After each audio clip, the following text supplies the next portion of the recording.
What's up, everybody, and welcome into the Fan Around. My name's Peter Kowalchuk, and I'm a writer-director trying to make it as an indie filmmaker. And this is part 3 of writing the short film Volition. In this episode, Robert, Logan, and I are going to finalize the outline, write the screenplay, and go over some of the logistics that we need to finalize for the pre-production of this film. Once we have a solid shooting script, Robert is going to direct this psychological thriller, and you'll be able to see the final product here and on fanaroundfilms.com. I appreciate all of your support in joining us here in the writer's room. And now, without further ado, let's write this short film.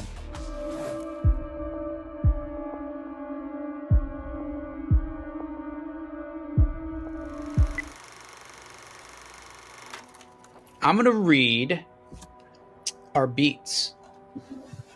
Okay.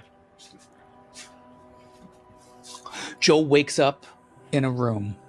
The room has no windows, doors, or any visual way out. He's trapped. He begins to panic. He yells and slams his fist against the walls, trying to escape. He gets tired and loses hope. He stops trying to get someone's attention and begins to strategize how else he can get out. He starts talking to himself, walking through the last things that he remembers. He doesn't remember anything. He doesn't even remember who he is. He stands up and punches the wall. His hand goes through all the way to his armpit.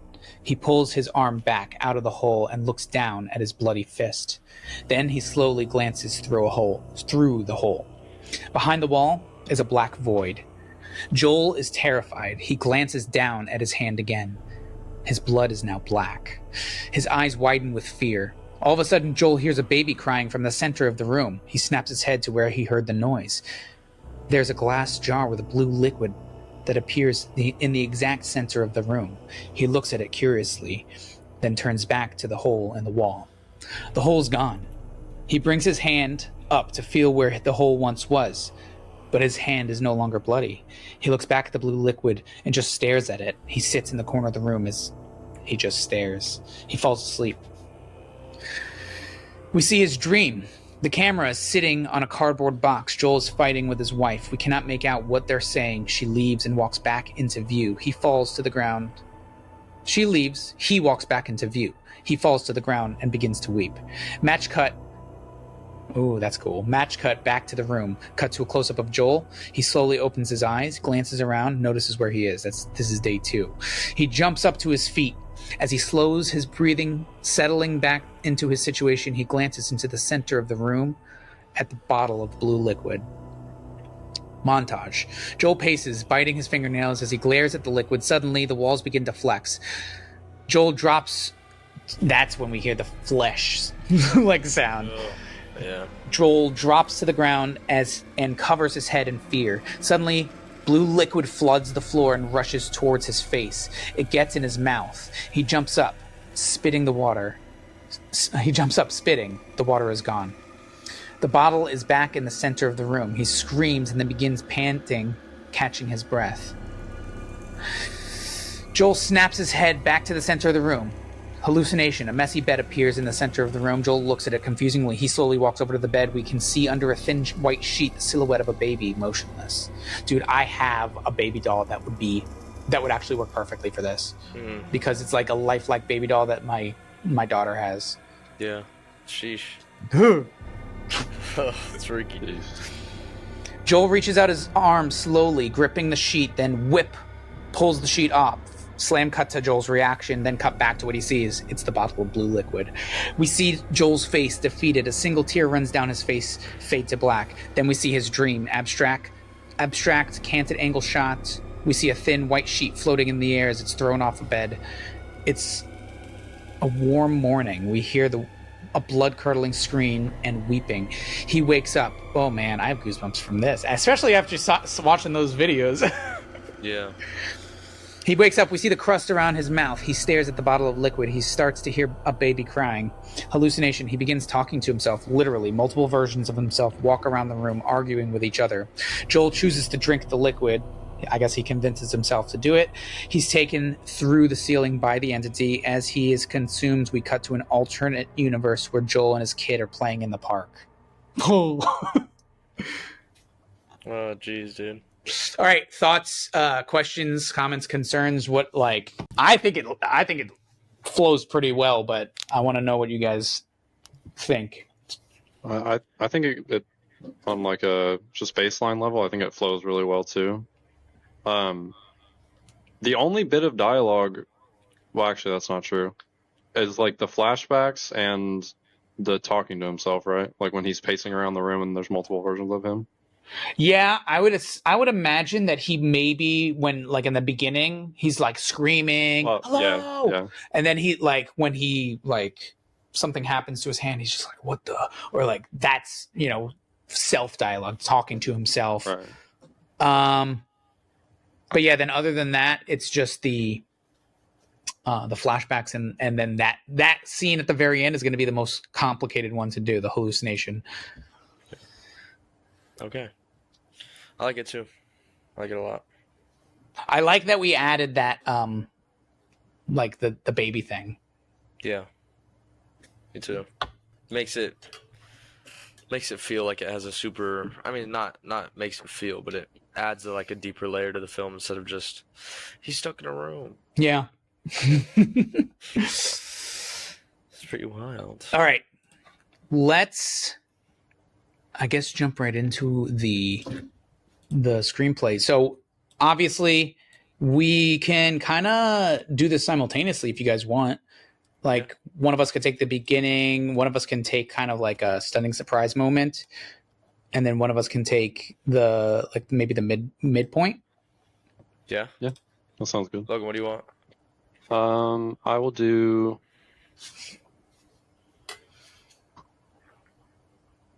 I guess I'll take the midpoint. Okay. What do you want? What do you want? I could always start at. I think I probably would be better starting in the beginning, all the way down to stunning surprise. Okay, cool. I'll take stunning surprise then. Cool. Sweet. Cool. Let's do it. I'm about to turn on some creepy music and get to writing.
Okay, so I I got a little too into the writing and I didn't look at the spreadsheet, but I wrote it a little bit differently than how we had it in the sheet because I forgot that he takes the sheet off. I wrote it to where it's a lead up all the way up until the end of the scene, and then it's revealed that you see the baby on the bed. It's like he snaps his head to the center of the room, and you see the bed in the center of the room, but the headrest, like the headboard, is blocking the camera. So you can see sheets and stuff hanging off the side, but you can't see what the center of the mattress is. He walks around like slowly. He comes to the around the side of the bed, and then without showing anything, it's just his face. You see his face get all, like his eyes start tearing up, his neck gets all tense, and you can hear teeth gritting.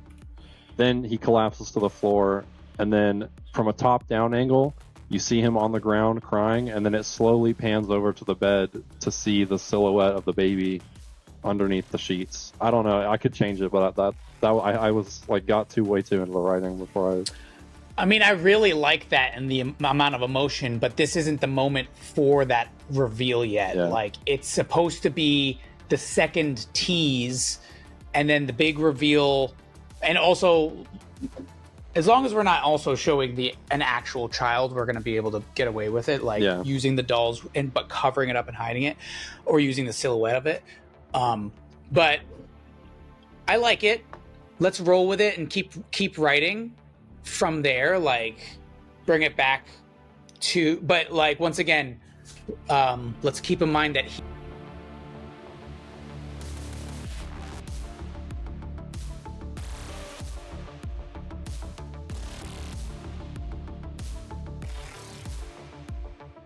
So let me just I just need to clarify this. We are seeing the silhouette of the baby, but we're not seeing anything until he pulls it, and then it's the blue liquid, right? So yes, we can see the silhouette of the baby. Like, the way that I imagined it, and you can write it differently, but like the way that I imagined it is like a POV, like almost like a slow dolly shot. We're coming in and we see it's all messed up. We see a lump. And then we like slowly come in on it, and then we come up and over like this. Yeah. And then as you get closer, you slowly realize that it's not just a pillow underneath or sheets. It's actually the shape of a small infant. And you get to the point where you can almost see like the features, but it's still just the silhouette. So somebody, almost like in that video that Robert showed us, I was like, wait, was that a face? Like, I want people to say, wait a second, was that a baby? You know what I mean? But clear enough to where some people will like really be able to tell that it's a baby, and then other people might actually miss it. Like, wait a second, hold on, go back 10 seconds. What was that? Right. That's how I imagine it, to keep it almost like a Jaws moment where we see it, but we also question what we saw. Right. And then after that, he grabs the sheet, rips it off, and then that's when we see the blue liquid on the. Yeah, like, imagine the cut being like it's a close up of his hand grabbing on the sheet, and then we see, whoosh, and we cut. We don't see the sheet completely come off of the body. Right before we see it, we cut back to him, and it's his reaction, and he's like, and then we cut back to what he sees, and it's the blue liquid because it's a hallucination. So it's like he comes out of the dream. Okay, I just need to clarify that because I was a little. All good, dude.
Dang, dude, us all working on the script, we literally got that done so fast. I know.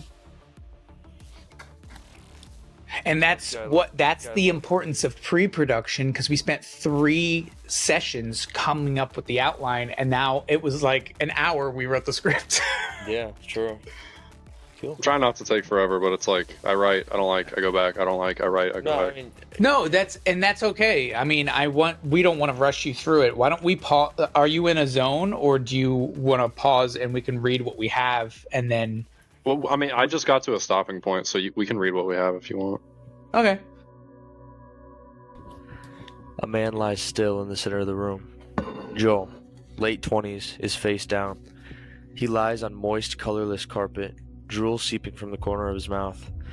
Above him is a single fluorescent light, the electric hum emanating throughout the room. The light flickers. Joel jolts upright, sweat pouring off of his clothes. Slowly, he catches his breath. Around him, nothing. 4 smooth, pale walls. No entrance, no exit. Joel begins to panic, visually searching for any possible exit.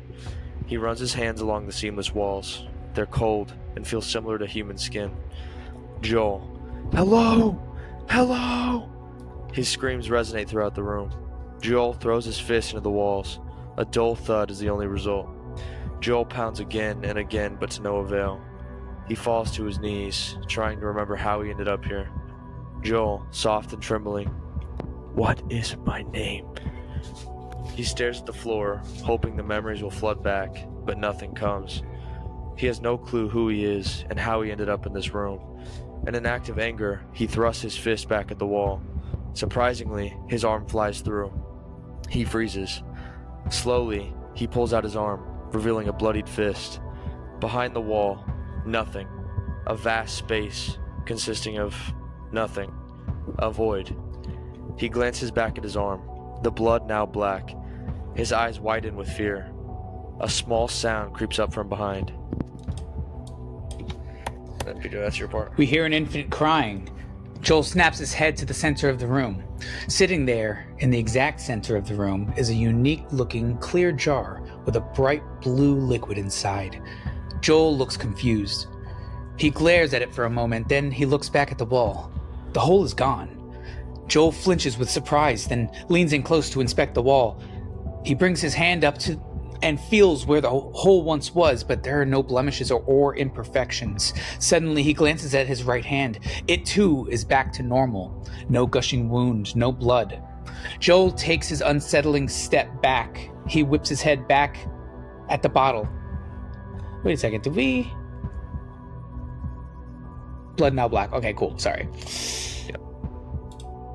He whips his head back to the bottle. He stares at it unflinchingly as he slowly makes his way to the corner of the room.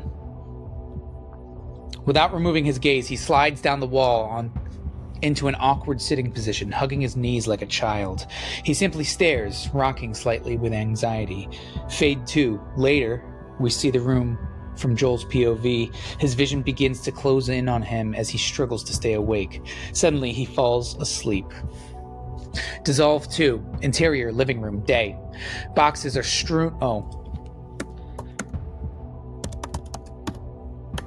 Dream. His boxes are strewn all over the home, some taped up and labeled, some with clothes still hanging out. We hear a tinnitus beep grow until it drowns out all the other noises. We see Joel and his wife, Mary, storm into the living room. Mary lectures Joel inaudibly, flailing her arms around and pointing at the unpacked boxes. Joel yells back, but we cannot hear. Mary begins to weep, covering her face with the palms of her hands. Joel continues yelling and pointing aggressively at her, then forcefully pushes over a stack of boxes full of baby clothes. Mary dashes out of the house, wiping the tears from her face and slamming the door behind her. Joel takes a deep breath, turns away from the mess, and walks over to the corner of the living room. He slides down the wall into the childlike pose and begins to cry. Match cut to interior room. Joel slowly lifts his head from his slumber, still sitting in the exact same spot he fell asleep in. He looks to the center of the room to reveal the bottle of blue liquid is still there. He sighs with frustration as he lifts himself to his feet. Joel begins to pace back and forth as he stares deeply at the bottle. Anger grows in his face. His breathing intensifies.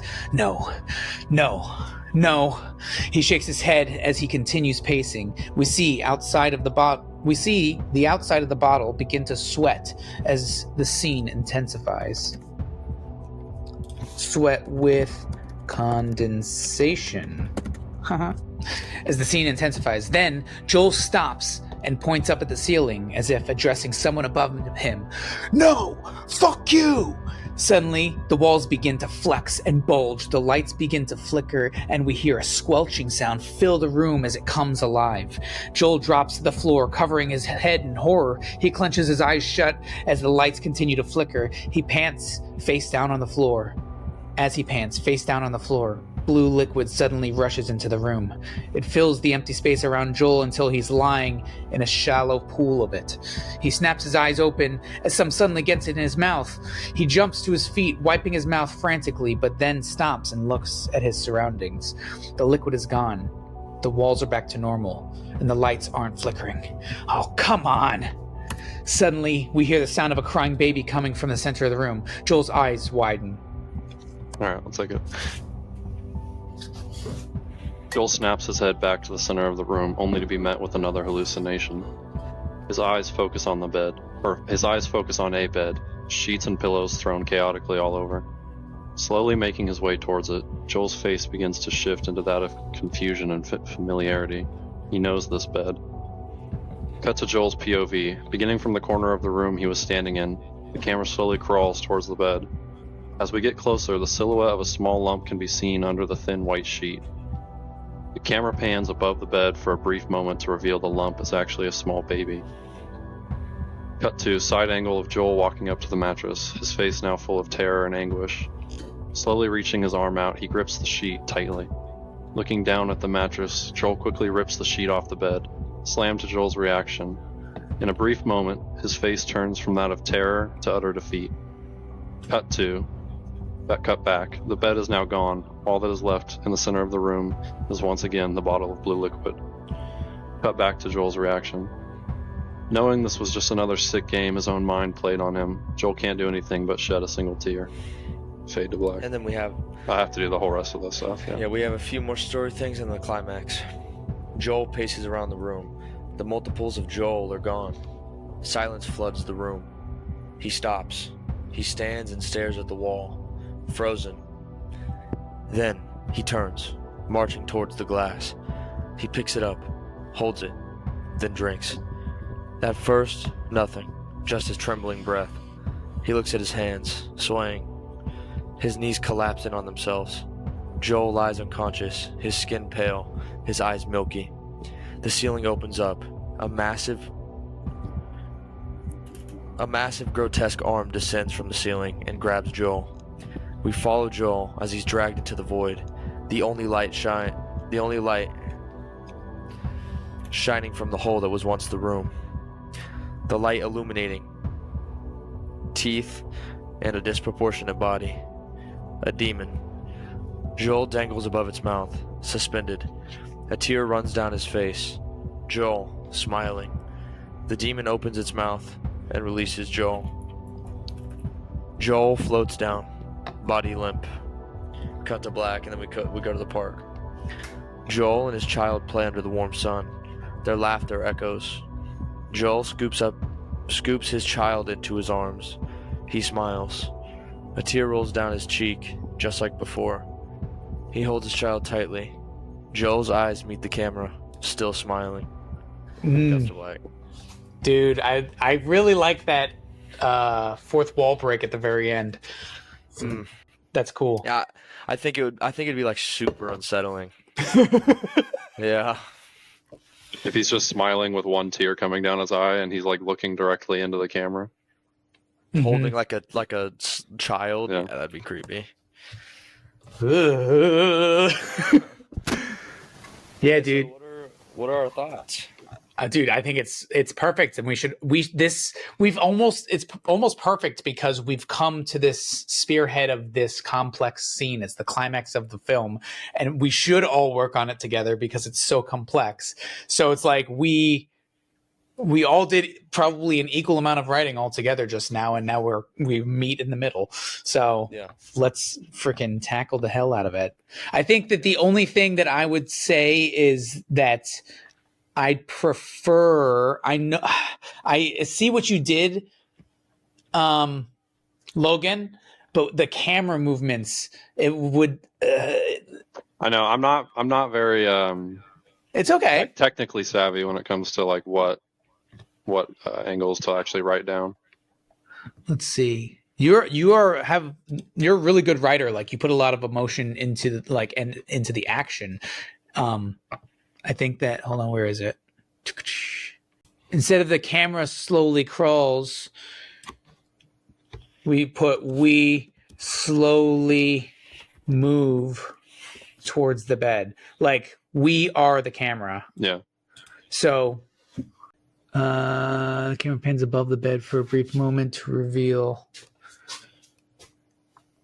See, this was the only part that I was struggling a little bit to try to write down, because I was thinking I knew exactly what you were saying when you were explaining it to me, but I was just trying to find a way to write it like to where it sounds like how you would read it and how it would feel when you're watching it.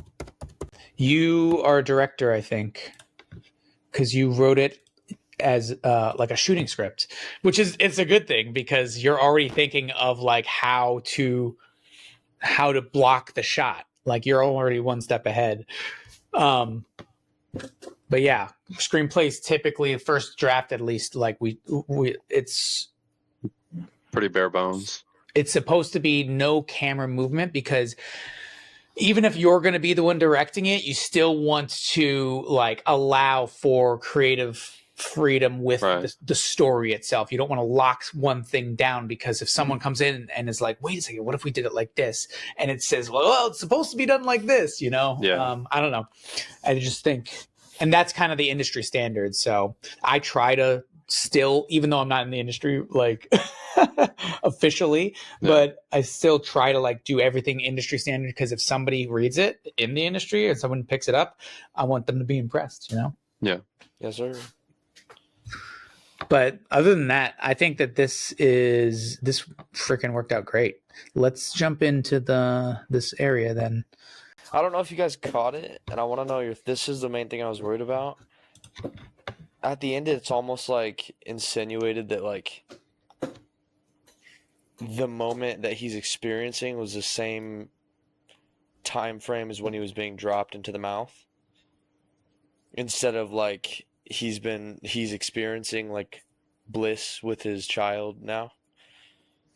I don't know. It's almost like one of those like how we were talking about like Inception moments, where like you kind of, it's up to interpretation. So like, no, I think it works because it's like it's up to the audience to decide what actually happened.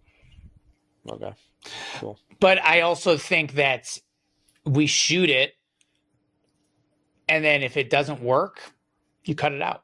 If you're like, you know what, I almost like it ending with just him falling in the mouth better. You know what I mean? Like it might serve the story better, but I still say it's worth shooting if we can find a child and just snatch it. Just like, it's just for one scene. Yeah. Yeah. But I almost imagine, let me see. Like imagine if the park looked like this. Let me see if I can share my screen. I was when I was reading or listening to you read the park sequence, I was imagining it as like another dream sequence. So it's kind of hazy, it's bright, and it's like kind of how that image looks. It's like super saturated, but it's also bright and hazy and dreamy. So it's like it's either the perfect ending or it's like this is him like in death, I guess you could say. Or I wonder. Actually, that's not very easy to tell until your part's done. I have an idea. Hit us. For the dream sequence, dream sequences, including the last scene with the park, you shoot it you go to like a thrift store and you get like an old camcorder and you shoot it on a real old camcorder and then transfer the footage into digital, and then instead of putting filters on it, it could be like really raw and like vintage looking because it's a memory or a hallucination. I don't know. Might not be your vision, but I think it could be a cool idea. Yeah, no, that could be cool. I have a camcorder with like the disc. Oh, cool. You record it. Yeah, so we could use that. It would completely change, you know what I mean? It would completely change the aesthetic into this like otherworldly, like analog feeling, which I know that you're into. So Yeah. just that I was throwing the idea out, like use it or don't. Could be cool. Could be very cool. All right. What is he gonna say to himself? Let's all jump into that, because the dream sequence we could write afterwards. We know what's gonna happen in that. It's just visuals. I'm really hoping that we gotta write this without it feeling too like, I don't even know. I feel like it's like an extreme word to use, but too cheesy. Yeah, we don't want it to be cheesy.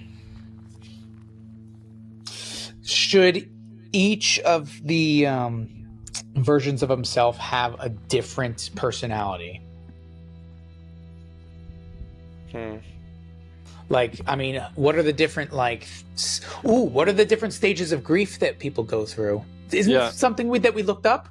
Yeah, but our idea was that it was like that's how the story would progress. Actually, I don't actually. We could also take it a different, like slightly different route, as instead of him talking to himself, it could be him seeing himself reacting out all of the things, but you can actually hear what he's saying.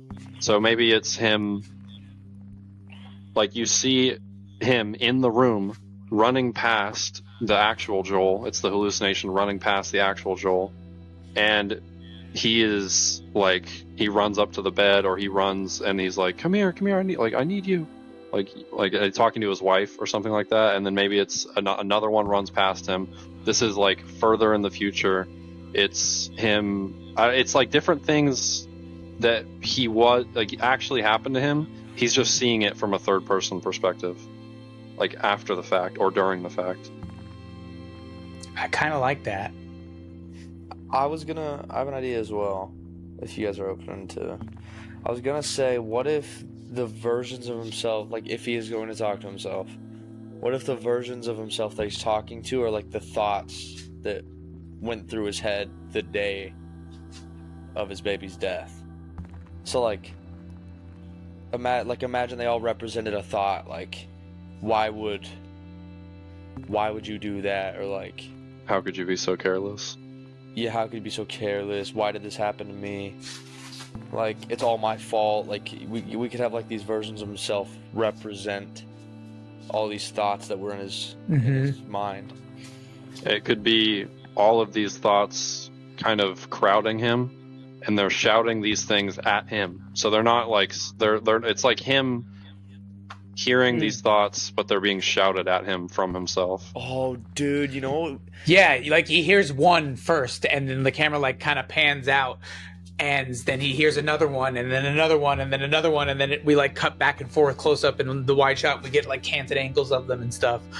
Yeah, dude, I was gonna say, can you imagine? Because I feel like we're missing a moment of like calm in between those two hallucinations.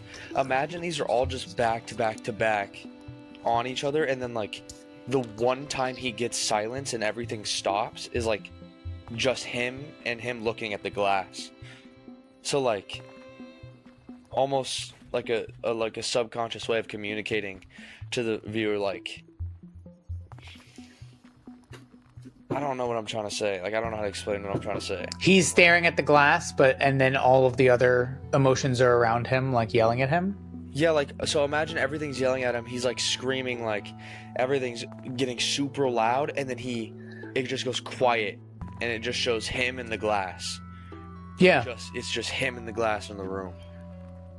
Yeah, you build up the loudness and the intensity, and then all of a sudden it's just like all goes away. It's silence. Yeah, and it's just him in the glass. I don't know. It's just an idea. Yeah, I think that's a good idea.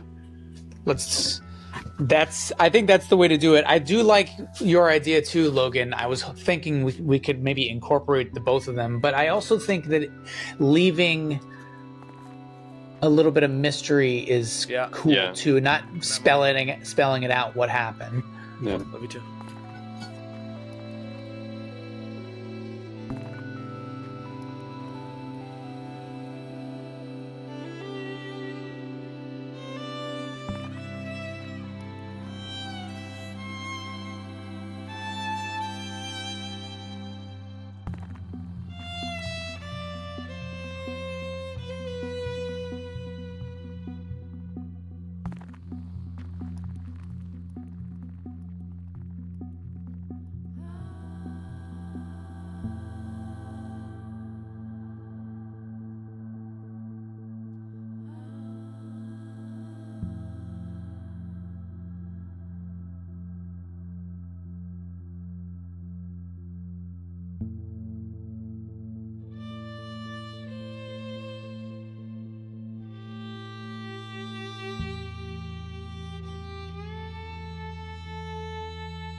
Let's read. Let's read from Dream. Or let's read from the top of page 5. Okay. Okay, that's you, Logan. Okay. We cut to Joel's POV. Beginning from the corner of the room he was standing in, we slowly move towards the bed. As we get closer, the silhouette of a small lump can be seen under the thin white sheet. We barely see the silhouette of a small baby wrapped in the sheet. We barely see the small silhouette of a small baby wrapped in sheets. Cut to a side angle of Joel walking up to the mattress, his face now full of terror and anguish. Slowly reaching his arm out, he grips the sheet tightly. Looking down at the mattress, Joel quickly rips the sheet from the bed. Slammed to Joel's reaction. In a brief moment, his face turns from one of terror to one of utter defeat. Cut 2. The bed is gone. Now all that is left in the center of the room is once again the bottle of liquid. Cut back to Joel's reaction. Knowing this was just another sick game his own mind was playing on him, Joel can't do anything but shed a single tear. Fade to black. Interior Dream. We see a black background. Suddenly, a white sheet slowly flutters down from the top of the frame. A blood-curdling scream can be heard off camera along with the sounds of tortured weeping. I could make that dream longer, I don't know. Cut 2. Joel wakes suddenly from his dream, the sounds of weeping still present yet fading away. His face appears strained, his lips chapped.